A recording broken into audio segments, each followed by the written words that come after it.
Right, let's have a look at this. So in here we have a mortgage calculator, and we claim that there is a principal that we want to borrow.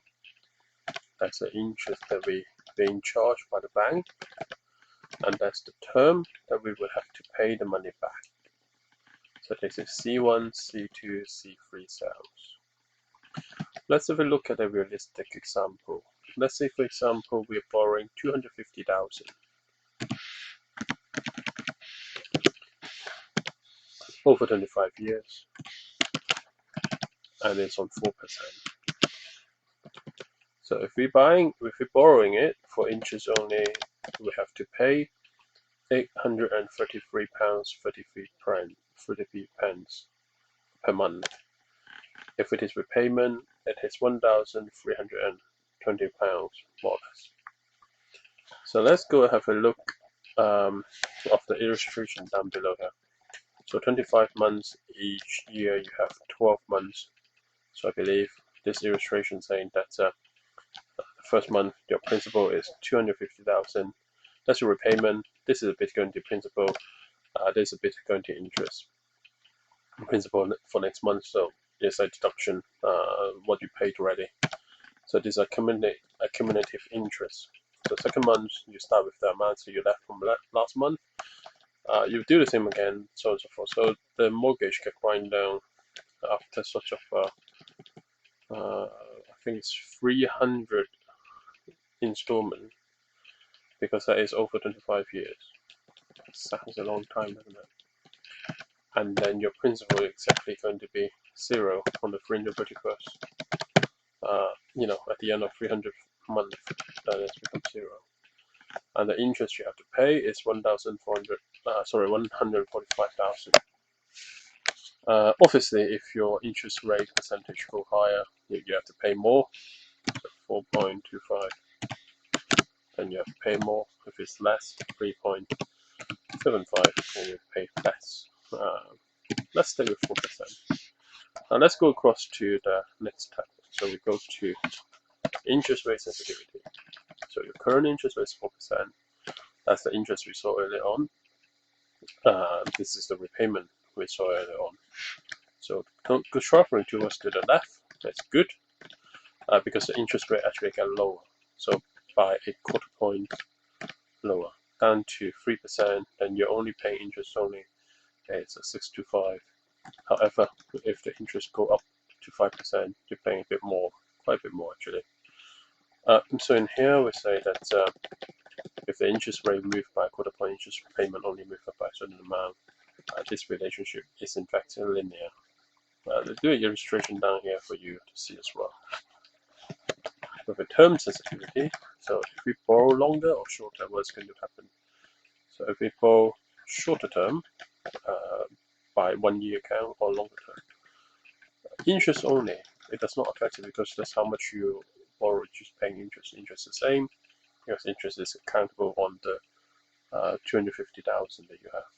However, repayment is going to change, because you shorter the term, you have to pay back faster. So if you only borrow it for 21 years, instead of paying £1,320, you have to pay £1,467. So this effect, I think, is non-linear. The ratio between the length of mortgage and money repayment amount is non-linear. The length of the mortgage is not going to affect interest-only mortgages. Once again, the term sensitivity plot graph here for you to see. You can see that interest only is pretty just flat line. Let's go and have a look at principal. So what about if we borrow more, borrow less? At the moment, we are saying that we're borrowing 250,000.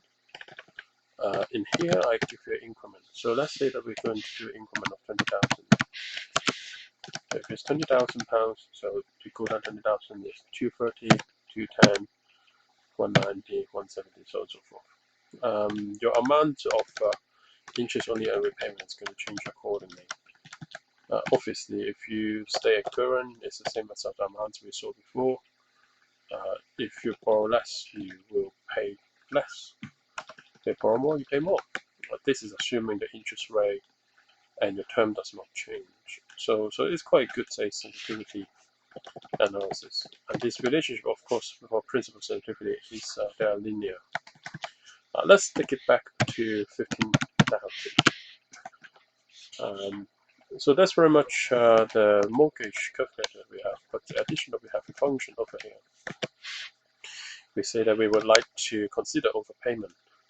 Now this is actually quite interesting because you can see that in G3 here, it's saying that's effective payoff date. So how many months away? It's 300 months at the moment because it's 25 years times 12.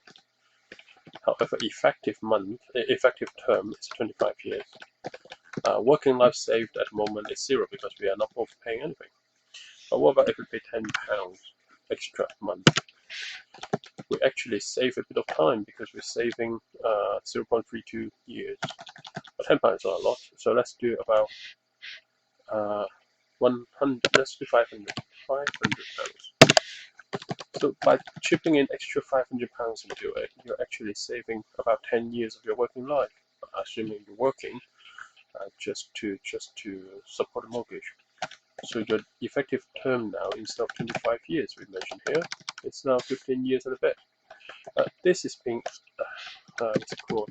illustrated down here as well, because we claim that repayment is now gone up, including the overpayment that you mentioned here. So 15 years, so 184 months. So by now, if you scroll down to 184 months, then you should be able to see that at the end of it, you're almost finished. It's around there. Yeah. So here you go. So what about if we go really crazy and say that, well, get my wife to do work or something, and she make £1,000 per month, and all chip in into the, or you have some other way to find money. So actually, you realize that even though you borrow 25 years, effective term is now just 11 years. So here you go. There's a little tool that we can use.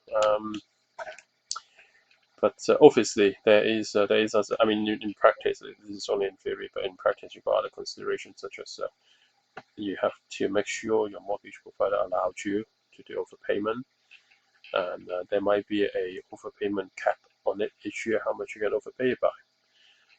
This kind of stuff normally, when you borrow first, they have a 2 or 5 or 3 years period where there's a limitation on it, but after that, there is no limitation on it. So yeah, this is one of the two that we have been making. Thank you. Bye bye.